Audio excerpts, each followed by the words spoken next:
KVUE stock analysis and price predictions for Kenvue. Is it a buy or not? Watch this very brief and short 1 minute video till the end to find out. Kenvue, I mean, this is just a very solid bullish market for me. I mean, I like that because it's been pumping quite like religiously lately.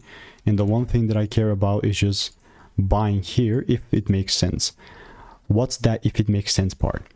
Well, look, it went up, now it's sort of going down. The only thing that I'll care about is a solid shift above 22 bucks with a full double break candle close, right? If this is not met, then I'm not buying. Like, genuinely speaking, you know what I mean? And with KVUE,